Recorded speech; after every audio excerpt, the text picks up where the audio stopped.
That Will Never Work by Marc Randolph. Picture this. September 2000, you and two colleagues are walking into a gleaming skyscraper in Dallas, Texas. The building screams power and money, headquarters to a corporate behemoth called Blockbuster Video. We're talking 9,000 stores, 60,000 employees, and a $6 billion empire built on renting movies. You're the underdog. The scrappy internet startup with a few hundred employees and a bank account that's hemorrhaging cash. You're on track to torch $50 million this year alone. And here you are, about to pitch the people who could either save you or crush you. Your co-founder, Reed Hastings, brilliant but about as warm as a spreadsheet, delivers the proposal. How about Blockbuster buys your struggling company, Netflix, for $50 million? You'd run their online division, they'd get the future of entertainment. Win-win, right? You hold your breath. This is everything. Your last chance. John Antioco, Blockbuster's CEO, listens carefully, leans forward, nods thoughtfully. And then you see it. The tiniest flicker at the corner of his mouth. A slight tightening around his eyes. Your stomach drops. He's trying not to laugh. The meeting wraps up with a polite but firm no thanks. The flight home on a private jet feels less like success and more like a very expensive funeral. Your company is bleeding money. The dot-com bubble just popped, and the one lifeline you had just showed you the door. This should be where the story ends, right? Except it's not, because today, that little startup is worth over $150 billion. And Blockbuster? They've got exactly one store left, sitting lonely in Bend, Oregon, like a museum piece. So how does this happen? How do you go from being the punchline in a corporate boardroom to owning the entire industry? The answer isn't the clean, inspiring story you might expect. It's messy, chaotic, and refreshingly human. It's about failure, dumb luck, and stubborn determination. In his fantastic book, That Will Never Work, Netflix co-founder and first CEO Marc Randolph gives us the real story behind one of the most dramatic business turnarounds ever. And by the end of this journey, you won't just know how Netflix succeeded. You'll understand how to turn your own impossible ideas into reality. It's about trusting your instincts, testing everything, and having the guts to chase a dream, even when everyone thinks you've lost your mind. Our story doesn't start with brilliance, it starts with panic. It's 1997, and Marc Randolph is carpooling to work with his boss, Reed Hastings, winding through the Santa Cruz Mountains into Silicon Valley. A massive corporate merger is about to make them both unemployed, and Marc is desperate to start something new. So every morning becomes pitch practice. What about customized baseball bats? Marc suggests one day. Computer-crafted to your exact specifications. Reed, who colleagues quietly compare to Spock from Star Trek, stares out the window. After a long pause, that will never work. Next day, personalized shampoo by mail. Then custom dog food. Then surfboards. Each time, Reed calmly dismantles the idea with ruthless logic. Too impractical, won't scale, market's too small. This dynamic, what they'd later call radical honesty, became Netflix's secret weapon. It wasn't about being harsh. It was about finding truth without ego getting in the way. Now, you've probably heard the famous origin story. Reed gets slammed with a $40 late fee for returning Apollo 13 to Blockbuster late, and has an epiphany about eliminating late fees. It's a great story. Marc even admits it's emotionally true. But it's not actually what happened. The truth is, light bulb moments are myths. Great ideas don't arrive in flashes of genius. They crawl out, battered and bruised, from the wreckage of 1,000 terrible ones. After weeks of failed pitches, Marc and his small team of brilliant, soon-to-be unemployed colleagues started brainstorming. They knew they wanted to sell something online. Jeff Bezos had just proven with Amazon that you could ship physical products to people. So what could they sell? They landed on VHS rental by mail. Marc pitched it to his wife Lorraine over dinner. She looked at him with that special expression spouses reserve for truly questionable ideas, and delivered the line that would become his book title, "That will never work." She was absolutely right. VHS tapes were big, heavy, and fragile. Worse, they cost stores about $80 each. You'd have to rent a single tape 80 times just to break even, and shipping delays made that impossible. The VHS idea was dead before it started. But then something new appeared in test markets, a shiny little disc called a DVD, about the size of a CD, lightweight, and Marc had a thought. Maybe it was small and light enough to mail for the price of a single stamp. Even better, movie studios were pricing DVDs around $20, hoping people would buy instead of rent. Suddenly, the impossible economics started looking possible. But would a DVD survive the mail? Marc had to know. One morning, he and Reed walked to a record store in Santa Cruz and bought a used Patsy Cline CD. Then they grabbed a pink birthday card from a stationery shop, slipped the naked disc inside the envelope, addressed it to Reed's house, and dropped it in a mailbox. The next morning, Reed showed up to carpool holding the pink envelope. He pulled out the disc, perfect condition. That was the moment, not an epiphany, a test. A simple, cheap, real-world experiment. And they got incredibly lucky. Marc later learned that local Santa Cruz mail was handled gently by hand. If they'd mailed it anywhere else, it would have gone through industrial machinery in San Jose and been shattered. The whole idea could have died right there. Sometimes success is just luck wearing a clever disguise. Having an idea is one thing. Building a company is another beast entirely. First challenge: money. Marc believed in a simple principle: other people's money. He'd invest time, Reed would invest cash. Reed agreed to put up nearly $2 million of his own dollars to get started. Then came the team. Marc surrounded himself with people he trusted, people smarter than him in their specific areas. Christina Kish, the project manager who could turn chaos into action plans.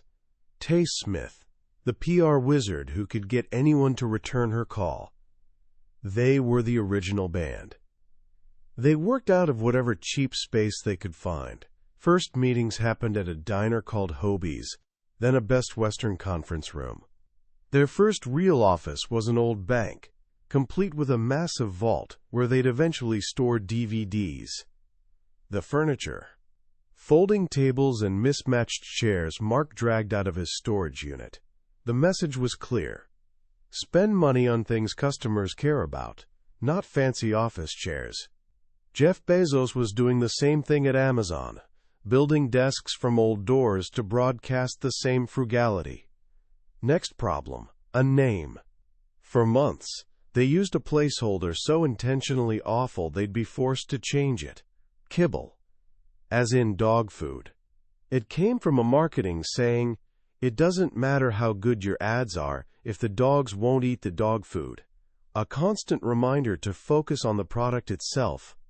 When it was time to choose for real, they gathered the whole team, all 15 of them, around a whiteboard.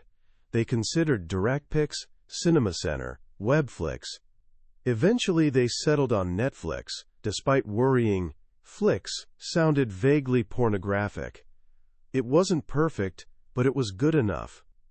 Finally, launch day, April 14, 1998. They'd rigged a bell to ring every time someone placed an order. At 9 a.m. they flipped the switch. Marc placed the first test order. Ding! Then it rang again, and again, And again, faster and faster, like a machine gun. 15 minutes later, silence. The servers crashed. What followed was beautiful chaos. Someone drove over the mountains to buy more servers. They hooked them up. 45 minutes later, crashed again.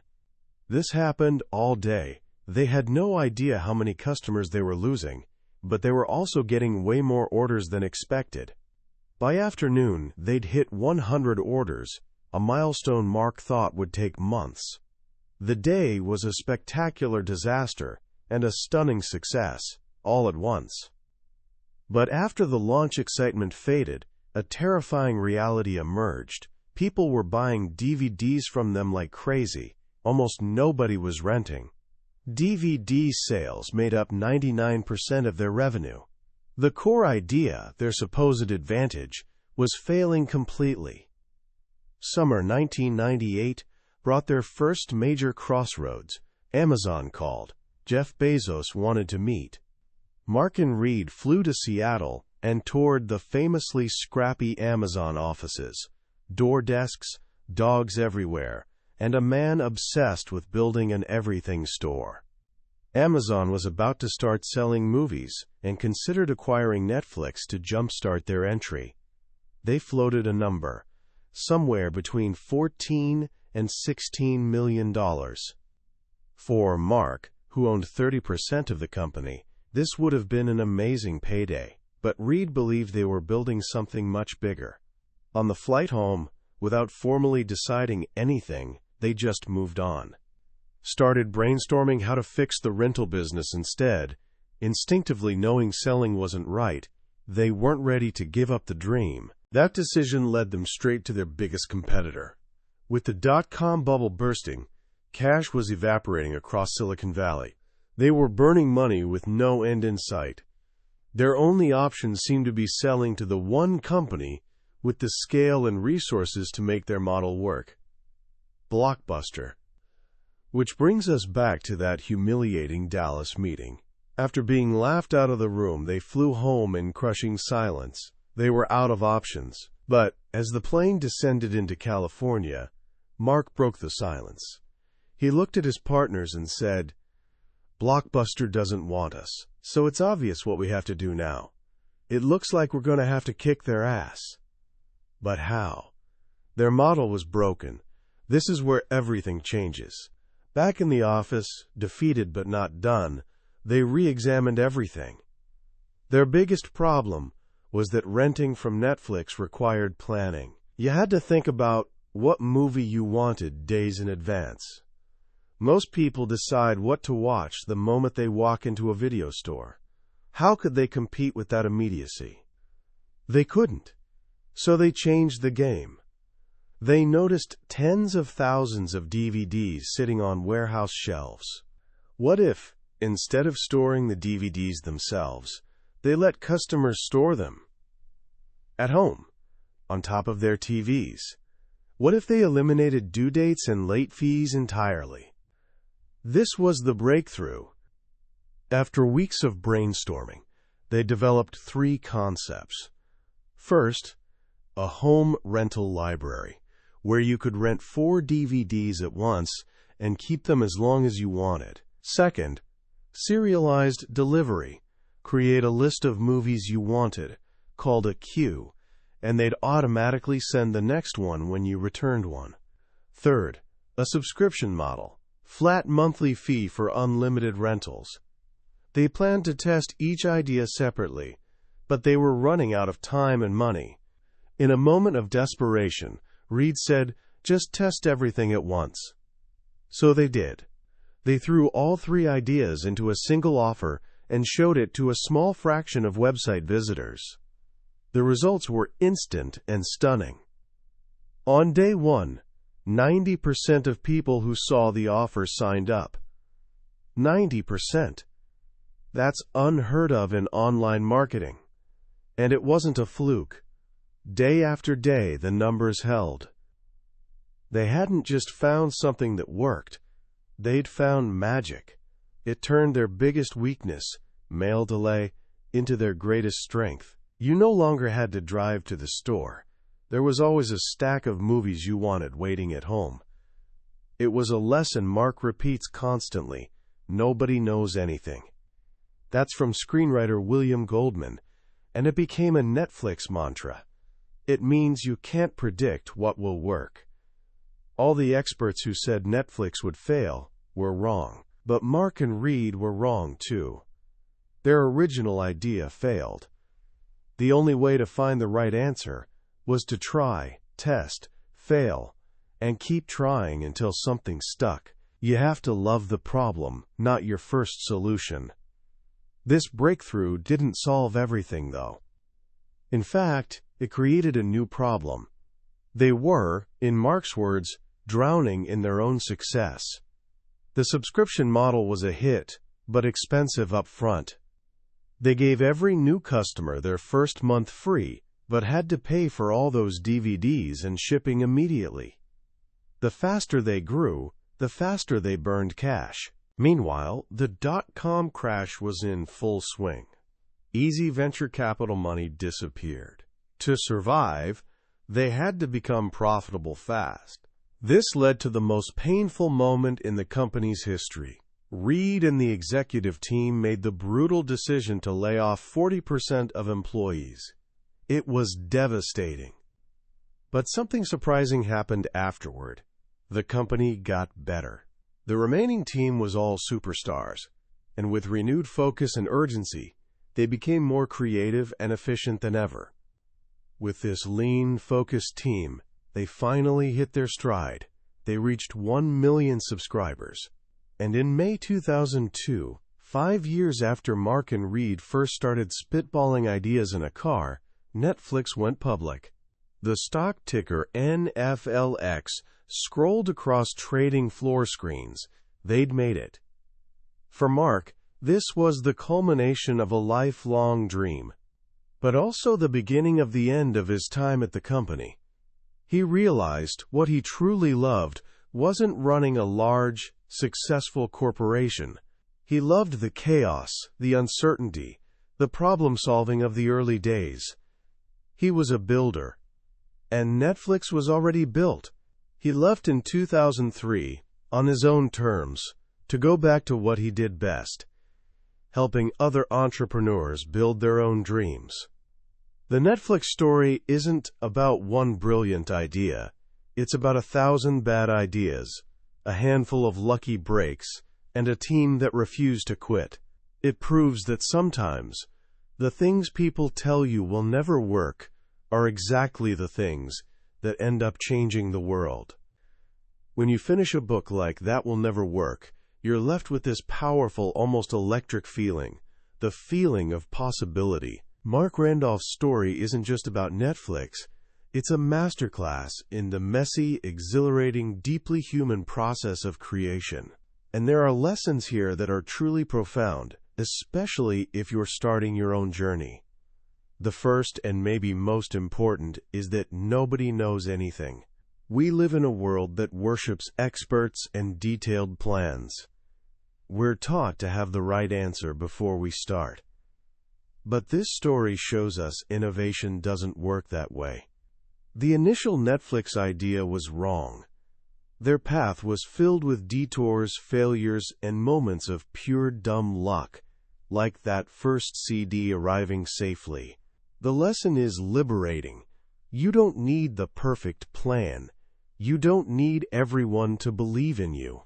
You just need courage to start, to test your idea in the real world, and humility to change course when the world tells you you're wrong. Real genius isn't having the right idea from the start. It's the relentless process of finding it. The second powerful idea is the necessity of focus. Randolph calls it scraping barnacles off the hull.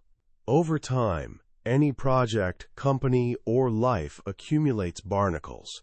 Old habits, outdated features, things that seemed good at the time, but now just slow you down. Netflix faced this repeatedly. They had to kill DVD sales, even when it was 99% of revenue. They had to end their original rental model, even when some customers liked it. It was painful, but necessary. It let them pour all their energy into the one thing that truly mattered, the subscription model. This is powerful for our own lives. What barnacles are we carrying? What could we achieve if we had the courage to scrape them off and focus only on what propels us forward? Finally, this book offers a beautiful redefinition of success. The story ends with the IPO, the moment Marc becomes incredibly wealthy. But that's not the triumph he focuses on. The real success for him was the journey, the problem-solving, the camaraderie, the joy of building something from nothing with people he respected. He left the company not when it was failing, but when it was succeeding, because he knew himself. He knew he was a starter, a builder. True success, he seems to say, isn't about reaching a destination. It's about being in a position to do what you love, what you're good at, with people you care about, while staying true to who you are. So how can we apply these lessons today? Let me offer 3 simple starting points. First, take one idea you've been thinking about, a project, a business, anything, and design the absolute smallest, cheapest, fastest test you can imagine. Just like the Patsy Cline CD in the mail. Don't overthink it. Just do it. You'll learn more in that 1 hour of action than in a lifetime of theory. Second, identify one barnacle in your work or life. One task, commitment, or habit that's no longer serving you. This week, make the decision to scrape it off. See what happens when you create that space. Third, find someone you trust and have one radically honest conversation. Share a problem you're facing, or offer constructive feedback on theirs. Practice dropping the ego and searching for truth together. That was a summary of That Will Never Work by Marc Randolph. We've journeyed through the highlights today, but I'll be honest, a summary can only take you so far. The real magic happens when you hold the book in your hands. It's in the quiet moments, when a particular story or simple phrase connects with you in an unexpected way. This summary is your map, but the treasure is in the book itself. If anything we've talked about today has sparked something in you, grab a copy. Reading it isn't just about learning the Netflix story. It's an experience that can genuinely change how you look at your own ideas, your own failures, and your own potential. The link to the book is in the description. Also, if you found this journey valuable, please show your support by liking this summary and subscribing to the channel. That way, you won't miss our next exploration into another life-changing book. Let's keep learning and growing together.